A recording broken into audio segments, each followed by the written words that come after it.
Hello everyone, welcome back to my channel. Today I'm very excited to show you 42 different Hippeastrums in bloom. We'll go one by one to tell you the name and the features of each. Are you guys ready? Let's go one by one. Here at the very end, it's a darker red, wine red if you want, with very pronunciated white stripes. This is called Barbados. At the back here we have a very scarlet red, I would say red. It's new and it's called Lion King. In front here, I don't know how to describe this color. This is somewhat orange red, almost neon, and it's called Monaco. Very reliable performer. Here I'm pretty sure it has some papillon genes in it. This is a hybrid called Provence, and it tends to be more colored now in late spring, early summer. In the front here, for the first time for us, a huge orange bloom. Look at the shape, guys, and the color, and it lasts forever. I think it's been in bloom for at least 3 weeks. This is called Gold Medal, and it's from Hadeco, South African company.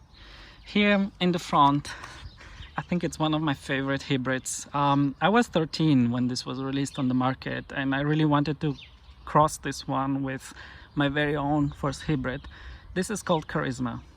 A medium size, very reliable performance. Sometimes it blooms 2 times per year. It's really nice, and it produces usually 2 scapes, sometimes even 3.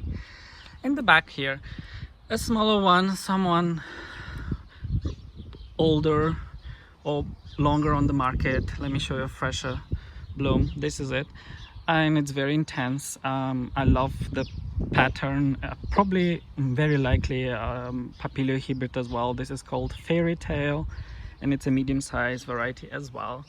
Next to it, it's a rather new variety. This is almost spent, but the color of the bloom is about this. This is called Naomi.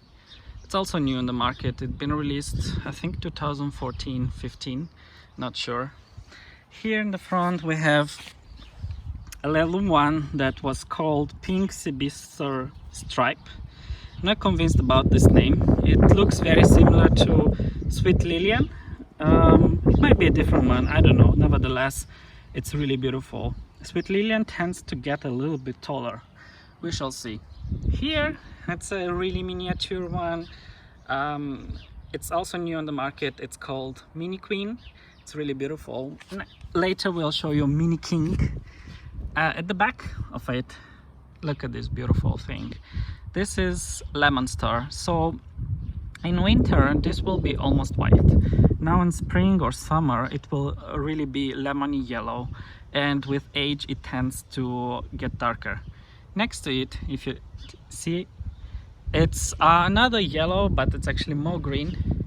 So if you look at it, at the flower shape, this is Fantasy Dream, a rather smaller or medium-sized variety. It does a lot of blooms per stem, and they bloom in the same time. In the front here, it's another smaller one. I love the color of it.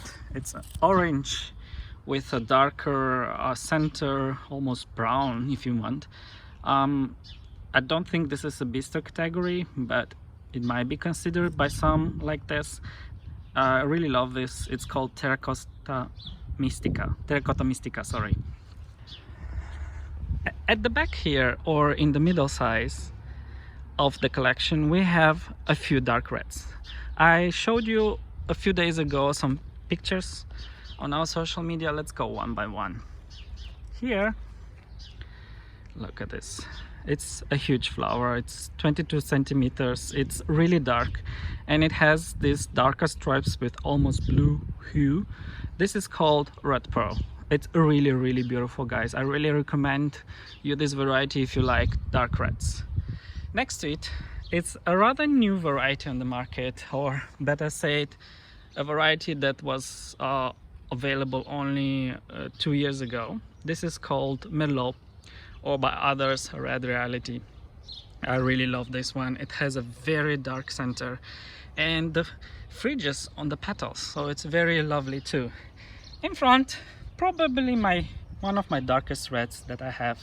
Look at this, guys. This is called Mini King, and it's from the same producer as Mini Queen, and naming from Penning Breeding from Holland. I really recommend you to visit them. They have beautiful varieties.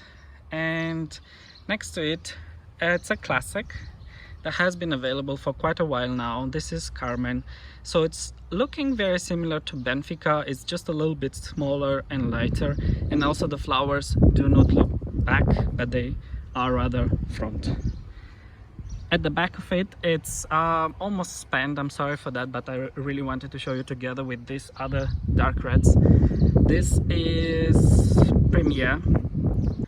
Initially I thought this is Royal Velvet, but it's not. It's definitely a different one since the petals are more round. Next to it I have two beautiful orange, almost peach. I don't know how to call this color. This one here is Desire. Well, down here I have no idea. I thought maybe it's Bouquet. If you guys know what this variety is, let me know in the comments below. So here it's very characteristic that we have some pink striation. I'm not sure if this is visible. I hope you see them.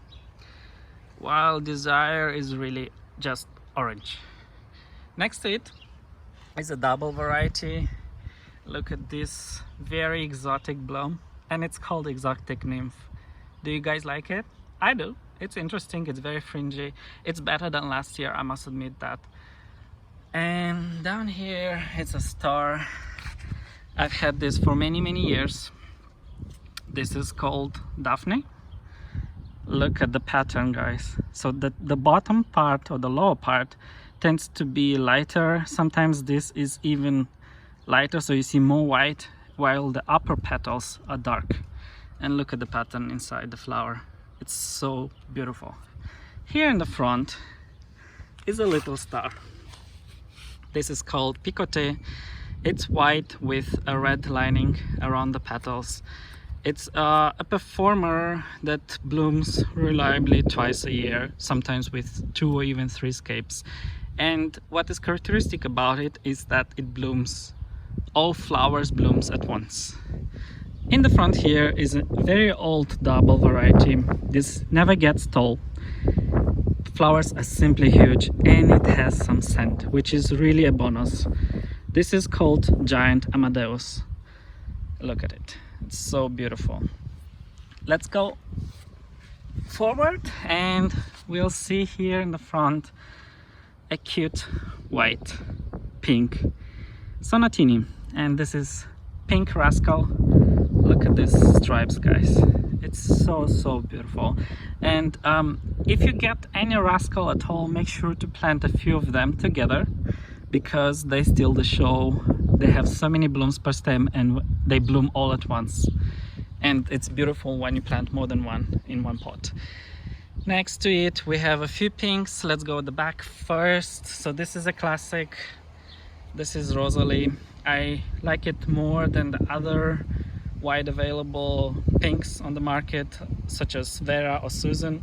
I like this one as well because it has these darker striations in the center and this pronounced green eye. It's really beautiful. Next to it is a darker pink that is very popular as well. This is called Hercules. What is characteristic about it is that Hercules has some pronounced eye, mixed darker pink with green. It's not really visible on this one because it's just open, but it will be more visible in a few days. And in front here is a trumpet variety. Look at the length of it. The pink is brighter, and guys, this has a beautiful scent. In the evening it fills our living room with a very beautiful scent. This is called Rebecca. Here we have 3 that I wanted to show you together. So at the back is Clown, here Samba, and this one is Popov. So most similar are Clown and Popov. Clown, I want you to take a look at it. It has this typical triangular shape, and these petals will always curl back, always. While Popov has a more rounder shape. Petals do curl back, but they will never get in this triangular shape. When you look at the colors, They're almost the same, except Popov has a bit more red and the petals are definitely rounder. Next to them is not a very perfect flower shape, however you can still see the pattern. This is called Samba, so it's basically a red with a white picote. The flower should be bigger and more open, probably next year. I love it anyway. Here we have two different ones. This is a classic that we have on the market for a few years. It's called Pajama Party, and it has all sorts of stripes: white, pink, red, and even dark magenta, and it has a very pronounced dark center. I love this one. It's also a very reliable bloomer. It blooms 2 times per year normally. This one here, it doesn't have a name, it's just a number, 5767-2. I thought it's gonna be more red, but it's actually a magenta, so it's not a red. I like the center of it, I like the stripes that comes with it, and also the somehow whiter picote. It's gonna be exciting to create hybrids with this one. At the back here, look at it. It's less red this year, however it's very beautiful. This is cheeky, not commercially available, a hybrid that I really enjoy growing, and it's very tall this year. I really love it. Here we have another star of our collection. Look at this beautiful thing. Yeah, it is very closely related to papilla, and this is called exotic star. I'm sure a lot of you guys grow this hybrid. If you don't, make sure to get it. It's beautiful, simply beautiful. At the back here, I don't even know what this hybrid is. If I look at the shape, I think it's a red star written together. It was sold to me as Amsterdam, which was supposed to be a very ultra dark red, almost black, but it's definitely just a dark red. And I love it. I love the center of it. Now, I showed you earlier today Lion King, which has similar pattern, but Lion King is definitely a scarlet red, where this one is a velvet red, so it's really beautiful. In front here, it just started to open today, so it's not completely at its full potential, but if you look at the flower and the pattern, this is called Spotlight. It's a medium-sized variety that blooms regularly, sometimes even 2 times per year, but every year it will grow 2 scapes. At the back here, it's a classical white. So reds and whites are most difficult to identify, but this one is a bit easier. Why? Because it has all of these fringes and it has a scent. This is called Matterhorn. It's a medium-sized white, and I really love it because it lasts forever, guys, forever. Here, let me turn you to show you a little bit better. This is one of the first hybrids that was created many years ago. It's a form of Johnsoni. I'm sure it's not Johnsoni original clone. Look at the shape of it, it's somehow trumpet. Here at the back where you see the tags, I created some crosses with it. I hope the seeds will grow. It's very beautiful. It has this typical white stripes with darker red margin along it and a very dark green eye. It lasts forever. I think this has been in bloom for almost a month, the last flower. Here in the front, a double red. And it's not the typical double red. It looks similar to other dark reds available like Cherry Nymph or Dragon. However, this is a rather new variety and it's a bit darker, especially the center. This is called Amarantia. At the back here, we have my favorite hybrid, Hippeastrum. It's called Bogota, and it's very interesting. The upper part it's a darker red with orange, while the lower part is more orange, transparent green color. It's very interesting and it definitely breeds with a lot of other hybrids. So if you want to cross-pollinate, you can try this one. Next to it is a hybrid Hippeastrum that I grow for the first time. And I really like it. It's called Sumatra, and it's a bit lighter than all of the others like Bogota or La Paz or Tango, and I'm really excited to try this one to cross with other hybrids. So it was a lot of colors, a lot of patterns, and a lot of names today, guys. I hope you enjoyed the video, and see you next time.